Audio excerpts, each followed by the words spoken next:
I have seen my share. You have not seen what I have seen. Well, Galadriel, we've now officially seen the darkness like you have, and its name is the Rings of Power. What's up, everyone, and welcome to our season review video on the first, and unfortunately not the last, season of Lord of the Rings, The Rings of Power. Just kidding. Of course, we're hoping that this show continues because we're a big fan of comedies, intentional or not.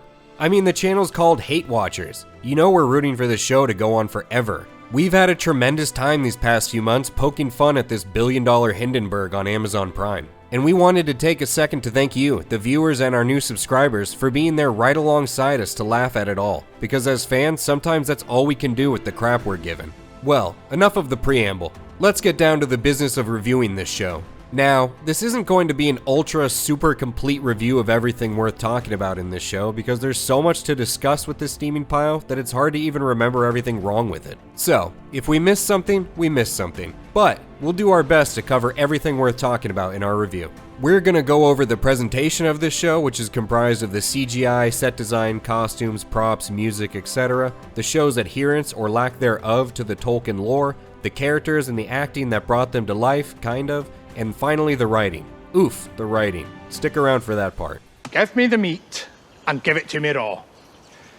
Okay, Durin, that's exactly what we'll do. Prepare for our raw meat because we're pulling no punches. Let's start off with the presentation, which is one of the few overall positive aspects of this show. The Rings of Power did actually look flat out incredible at times, if you stayed awake long enough to see it. The CGI and special effects, with some notable exceptions that popped up as the season dragged on, were some of the best we've seen. And no, we're not talking about Arondir's dumb little elven flip spin things he did throughout the season. We're talking about how they did things like bringing to life monsters and weather and magical effects and fantastical locations. All of that was great the majority of the time. And speaking of those fantastical locations, this show did a decent job of pulling those off as well. The Southlands was pretty underwhelming because it was like 4 buildings, and Khazad-dûm felt cheap and plasticky at times, but most other places felt polished. I'm not a huge fan of the general aesthetic of the Harfoots, but I'd be lying to say they didn't pull off a good-looking, detailed set design with their villages. Lindon and Eregion felt ethereal and well-suited to what we've come to expect from elven cities, and Celebrimbor's workshop was great. Númenor looked simply incredible. Now, I don't know if there's a certain appearance the kingdom had in the lore and how this presentation of it compares to that, but just taking it on face value from this show, it looked fantastic. And fantastic is a fitting word here. This is one of the best fantasy locations brought to life in recent memory.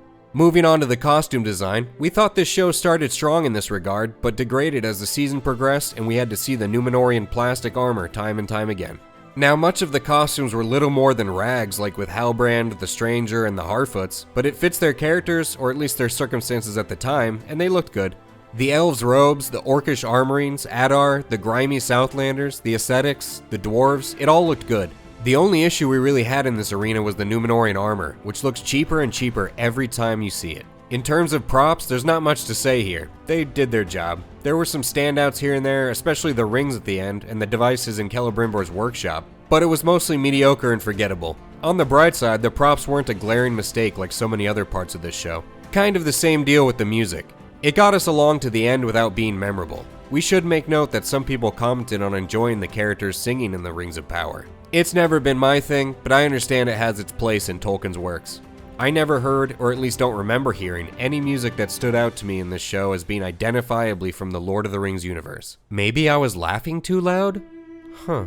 Next up, let's get some big issues out of the way and go over how this show conforms to or violates the existing Tolkien lore. We're starting off with the obligatory disclaimer that we are no Tolkien experts. Our knowledge of his worlds is average to slightly above average. But we have eyes and ears and can see what those in the know are saying about how Rings of Power is handling the existing lore. We left Valinor and journeyed to a distant realm, a place known as Middle-earth. My brother vowed to seek him out and destroy him, but Sauron found him first. And granted passage across the sea to Valinor.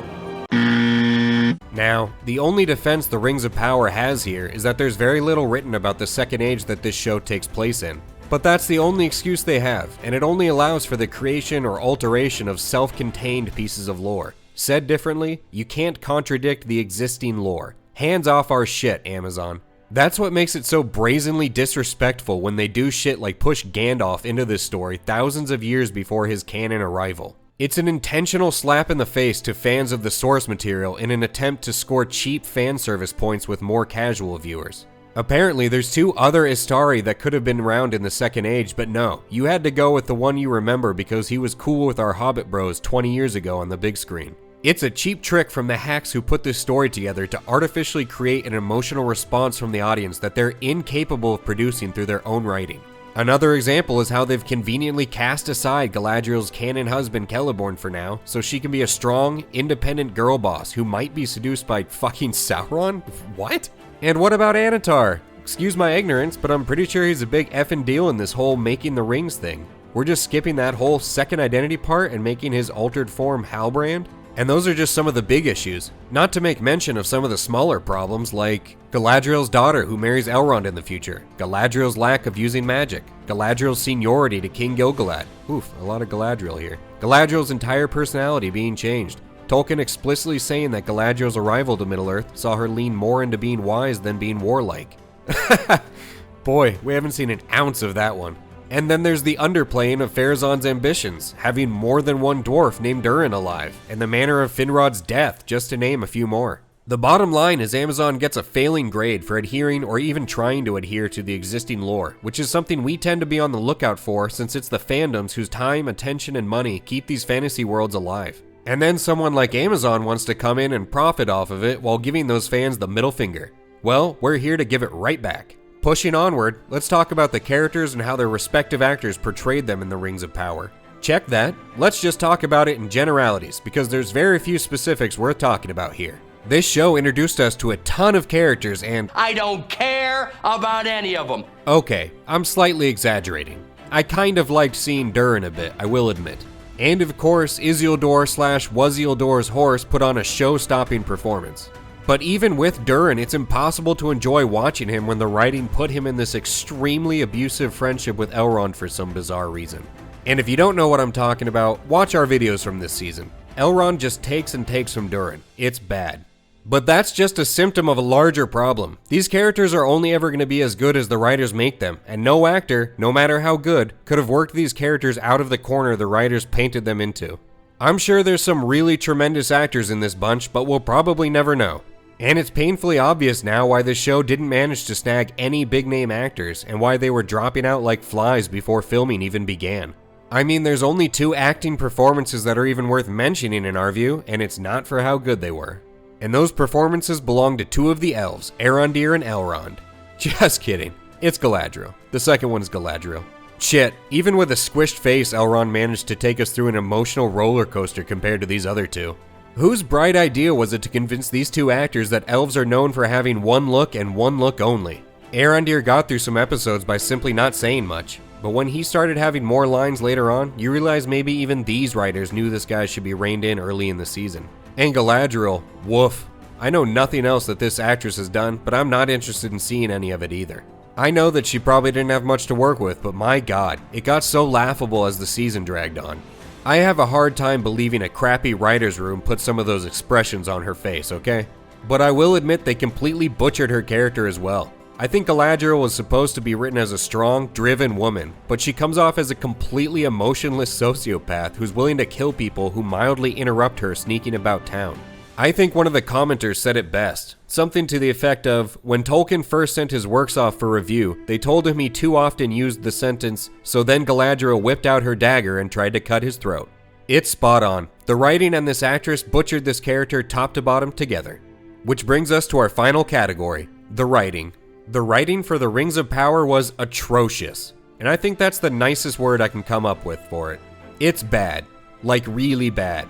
Like asking a middle schooler to try and write Shakespeare bad. The pacing was a complete joke. It was 5 episodes before one group of characters started moving. It was 7.5 episodes before the stranger started talking, and for what? He couldn't talk all season just so we would believe he's Sauron for 3 minutes before they made it obvious it was Halbrand?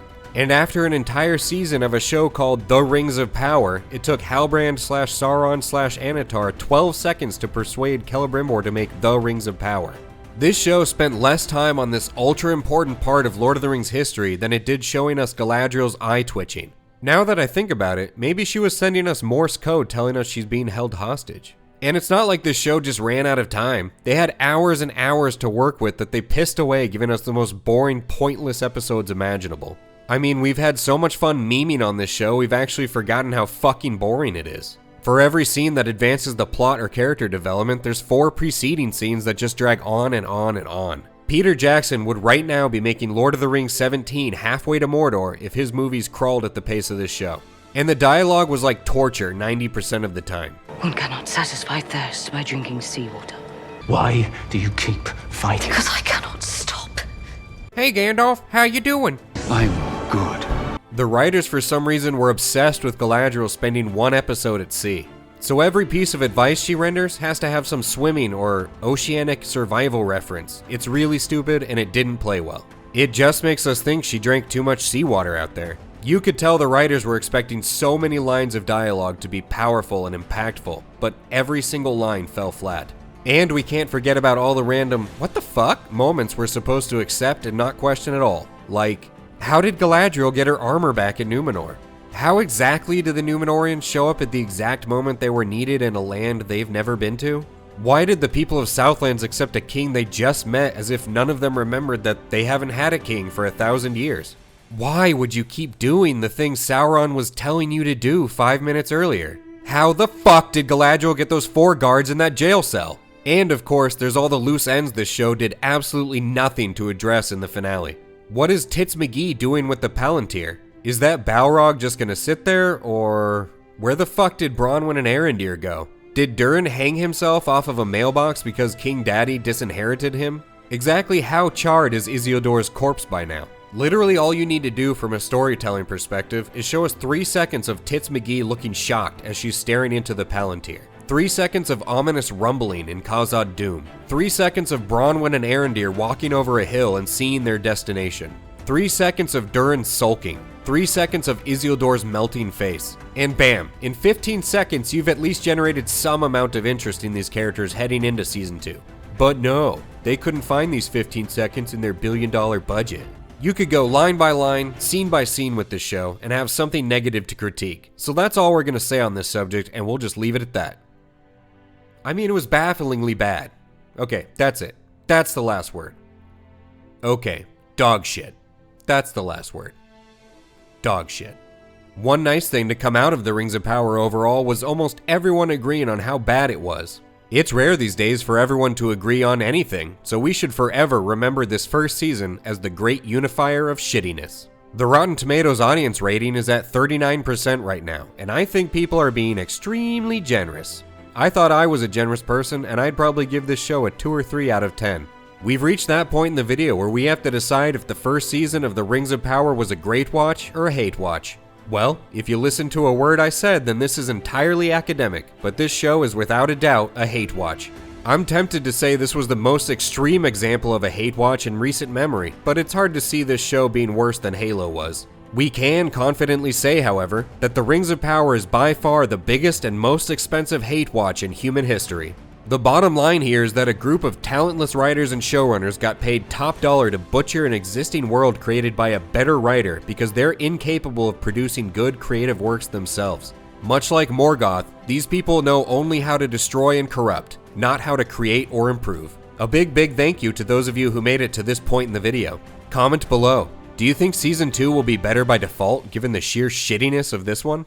Are you gonna skip out on Season 2 and just catch YouTube reviews instead? Also, with this show ending and House of the Dragon wrapping up next week, we're gonna have some more time on our hands. Any suggestions on what you want us to review next? We've gotten one intriguing request to do a retrospective review of Wheel of Time. Any other interesting suggestions? Let us know in the comments below. Please remember to like the video if you liked it, as it helps our videos reach more struggling fans out there. And hit that red subscribe button to stay up to date on reviews of current shows and movies.